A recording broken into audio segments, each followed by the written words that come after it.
Доброго ранку. Дякую, що залишаєтесь разом із нами. Інформаційний ранок на телеканалі АТR триває. Програма «Саба» працює для вас, для того, щоб ви знали більше. Мене звати Інна Заваюра. З гостями моєї студії обговорюємо актуальні та важливі події, що відбуваються в Україні та світі. До моєї студії вже сьогодні, буквально щойно прийшла Анна Коваленко, консультант при Комітеті з питань національної безпеки та оборони Верховної Ради України. Доброго ранку. Доброго ранку. Вже, пані Анно, одразу будемо переходити до таких новин. До 25 грудня може відбутися обмін заручниками між владою України та бойовиками на Донбасі. Про це повідомляють засоби масової інформації. За даними мас-медіа, точні списки будуть затверджені вже 20 грудня. В цей день пройде останнє в 2017 році засідання контактної групи в Мінську. Йдеться про 74 українських заручники та 306 зі списку ОРДЛО. Пані Анно, по-перше, хотілося б від вас почути ймовірні прогнози всього цього, адже дуже часто, коли в засобах масової інформації з'являється ось подібна інформація, врешті ніяких обмінів не відбувається. Як ви думаєте, як цього разу може бути? Я сподіваюся, що цього разу обмін відбудеться. Тільки треба називати речі своїми іменами. Це не обмін заручниками. Це Україна просить віддати наших заручників, а натомість змушена робити все для цього, в тому числі відпускати дійсно злочинців, які сьогодні сидять в українських в'язницях. Людей, які скоїли злочини проти України, проти людяності, і там довжелезні списки, насправді, того, що вони зробили. Через помилування, через різні механізми зараз знаходять такі ключі, які дозволять це зробити в правовому полі, і ми їх будемо міняти на українських громадян. І треба теж розуміти, що це не з ОРДЛО, а насправді з Російською Федерацією. Ну, на вашу думку, чому вже тривалий час ми не можемо зробити цей обмін і не можемо побачити вже наших українців, котрі вже повернулись сюди звідти? Дуже тривалий час, багато місяців, жодної звістки. Іноді багато років. Ну, тобто це не місяці, це роки. Є люди, які досить довго знаходяться в полоні. Логіка сторони Росії така, що вона використовує їх як карту гральну, як бонус, маніпулює цим і використовує їх в переговорах на різних майданчиках від мінських переговорів до нормандського формату або сьогодні в умовах американо-російського формату. Це виключно обмін не відбувається, тому що Росія на це не йде. Зараз ситуація змінюється. Ми маємо результати певних домовленостей, на які Україна не дуже впливає, але які досягає Сполучені Штати в контексті з Росією. І цей обмін відбувається в рамках цих домовленостей. Тобто, правильно я розумію, ті відвідини до Сполучених Штатів, українських делегацій, там президент був, теж про це говориться, да? Теж на найвищому рівні про це все говориться. Україна з точки зору дипломатії, треба віддати належне, робить насправді все можливе, постійно про це комунікуючи, що віддайте наших полонених, віддайте наших громадян, віддайте наших політичних в'язнів, воєнних і так далі. Але тобто це інша позиція, коли ви зорганізовуєте майданчик і є його активним учасником, і ви контролюєте процес переговорів, це одна історія. А якщо майданчики розгортаються, де ви є об'єктом, то ваше слово звучить в цьому контексті по-іншому, як сьогодні відбувається з Україною. Тому, я думаю, це одна з причин, чому звільнення заручників довгий час затягувалось. Як ви думаєте, хто на цей раз може зірвати процес цей? Від Росії можна очікувати чого завгодно. Україна з точки зору забезпечення процесу робить все можливе. Ну, цікаво, що сьогодні, зокрема, в ЄС будуть розглядати питання щодо подовження санкцій. Як ви думаєте, якось ось ця інформація в мас-медіа щодо обміну заручниками, вона може змінитися? В чому ви маєте на увазі? В контексті санкцій? Так. Така реакція собі на це все, не будемо ми віддавати ваших співвітчизників. Я думаю, що якщо є обумовлена дата, і сторони, які домовлялись про це, цілком усвідомлювали контексти з посилення санкцій, з посилення або їх послаблення, тому що десь вони посилюються, десь вони послаблюються, і ось насправді таким чином розхитується ситуація. Ну, зокрема, в мас-медіа наголошується на тому, що саме 20 числа, 20 грудня можуть повністю затвердити всі списки на обмін. Як ви думаєте, цифра зміниться? Думаю, що ні. Хоча з української сторони так точно, у нас всі пораховані. Як буде відбуватися з тієї сторони, які ще маніпуляції вони зможуть там задіяти, це питання. А тут до 20-го числа, тому що це з української сторони знову ж таки складна бюрократія. Бо мова йде про те, що Україна має відпустити злочинців, які сидять у в'язницях. Це абсолютно інша категорія людей.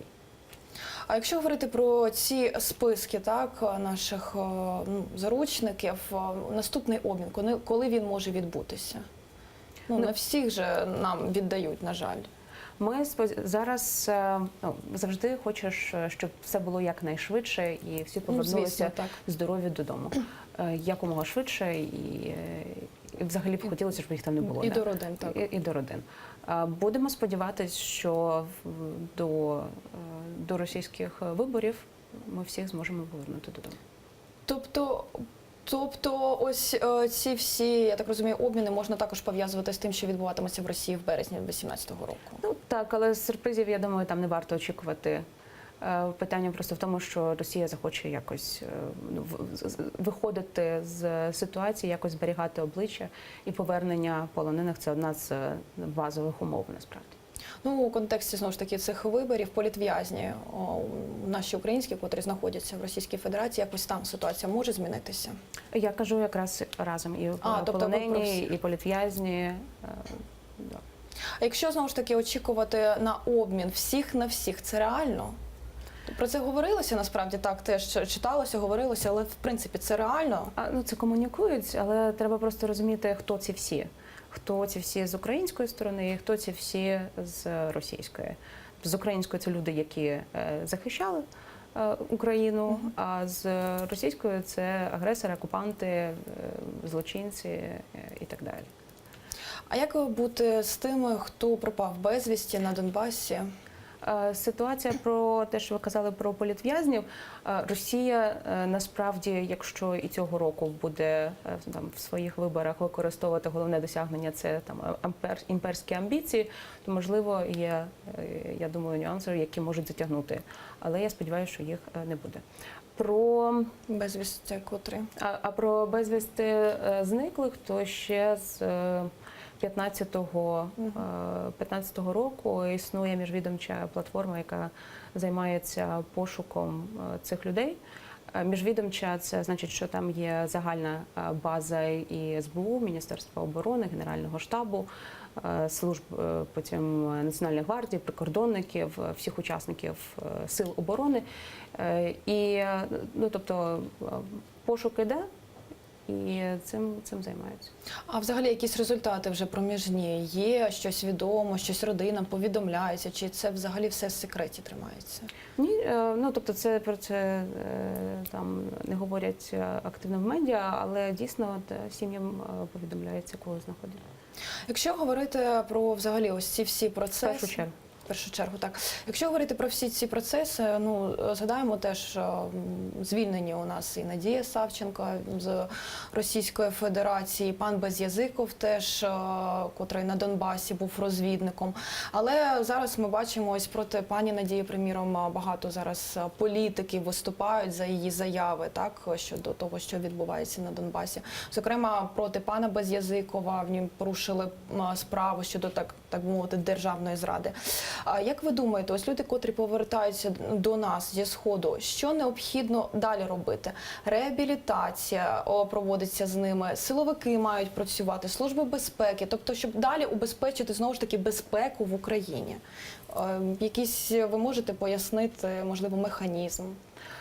Так, мають всі для цього працювати. І Служба безпеки, і реабілітація, і психологи. І це насправді дуже складний процес з точки зору. Він відлагоджений, є певні інструкції у всіх силових структур, що вони мають робити з людьми, які повертаються. Це з української сторони. Що стосується тих, кого ми повертаємо в Росію, то вони не дуже хочуть туди взагалі повертатись. Це тому, що вони знають, що їх очікує дуже непростий режим, і алгоритм роботи з такими людьми в цьому режимі дуже нелюдяний.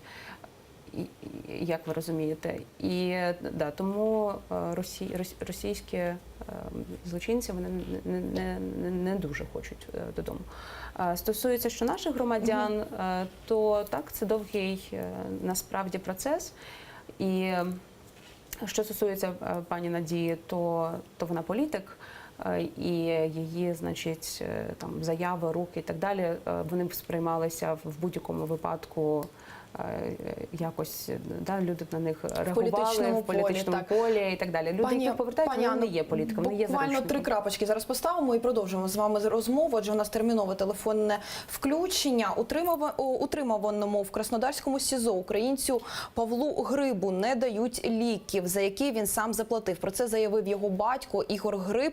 Тож, який стан здоров'я Павла нині, допоки невідомо. Павлу Грибу Кремль закидає, нагадаю, підготовку теракту в одному зі шкіл Сочі. Його заарештував суд Росії до 4 січня. Українські медики, яких не допустили до затриманого, заявили, що він страждає на портальну гіпертензію. І зараз, власне, з нами на телефонному зв'язку адвокат Микола Полозов, який має досвід із захисту українських громадян в Російській Федерації та анексованому Криму. Пане Миколо, доброго ранку. Здравствуйте. Пане Миколо, хотілося б від вас почути, як можна реагувати на таку ситуацію і що в даному випадку робити з правової точки зору? Ну, с правовой точки зрения, конечно, Российская Федерация обязана предоставлять медицинскую помощь любому лицу, находящемуся под стражей, вне зависимости от его гражданства, будь то гражданин Российской Федерации или гражданин Украины. На практике, конечно, зачастую складывается ситуация, что нет медиков, нет лекарств, и фактически люди, находясь под стражей, страдают от различных заболеваний, зачастую умирают. И третья сторона, это может быть и абсолютно незаконная мера психологического и физического воздействия, фактически приравненная к пыткам. И, на мой взгляд, в случае с украинскими политзаключенными зачастую возникает третья ситуация, когда намеренно лицу, находящемуся под стражей, не предоставляется надлежащая медицинская помощь, не предоставляется необходимое лекарственное оборудование. Здесь я считаю, что, конечно, необходимо обращаться в комитет против пыток и в международные инстанции, поскольку при таких обстоятельствах ответственность прежде всего несет государство. Пане Микола, ось такий цікавий момент. Батько Ігор Гриб наголосив на тому, що сам син купив ці ліки, він зміг за них заплатити. Можете пояснити, як взагалі цей механізм діє? Адже цікаво, як сам він міг їх купити. Який механізм цього всього прописаний у Російській Федерації? Да, прежде всего регулируется это законом о содержании под стражей и приказом Министерства юстиции, которым установлены правила внутреннего распорядка. И действительно, непосредственно передать лекарства от родственников или от каких-то иных лиц напрямую обвиняемому, находящемуся в страже, невозможно.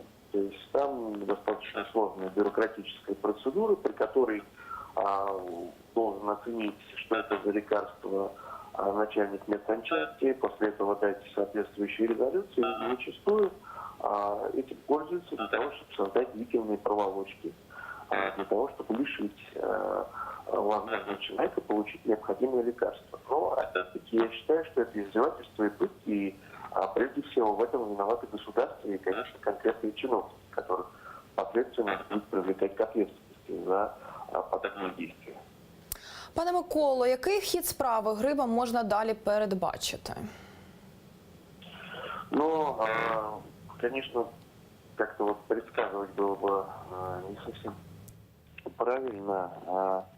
Я думаю, що... Ну, ви вже просто не перший раз займаєтесь цими всіма справами, просто, можливо, попередні висновки, вже аналіз якийсь можна від вас почути. Ну, видите, какая штука. Людей же хватает не за то, что они действительно сделали или не сделали. Есть у них, если мы говорим о федеральной безопасности, какая-то своя разнарядка, когда назначают людей виновными в совершении преступлений. Мы это видели и в Крыму, где огромное количество людей уже обвинено по статье терроризм, если мы говорим, допустим, о так называемых Гибдд-Тахрир.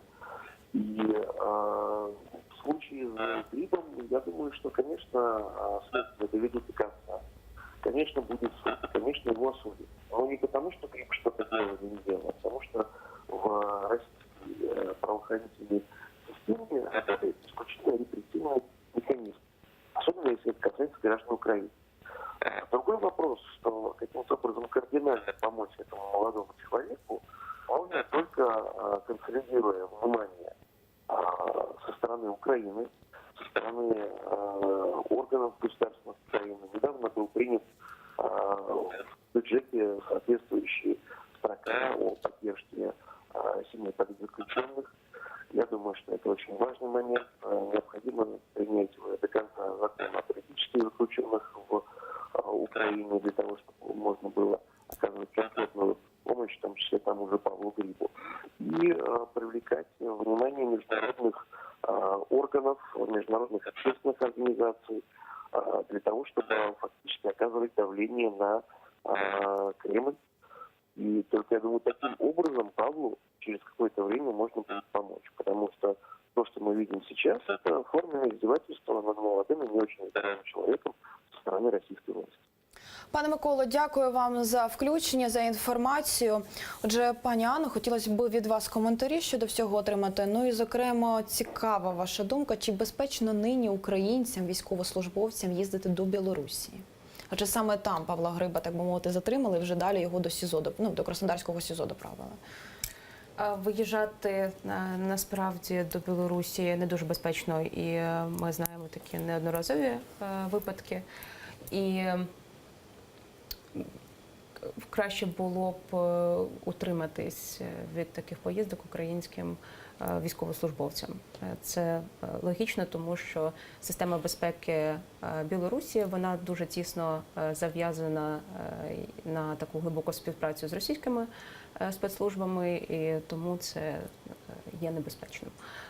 Про, значить, ситуацію наших в'язнів в Росії, про яку ми почули, вона достатньо така типова.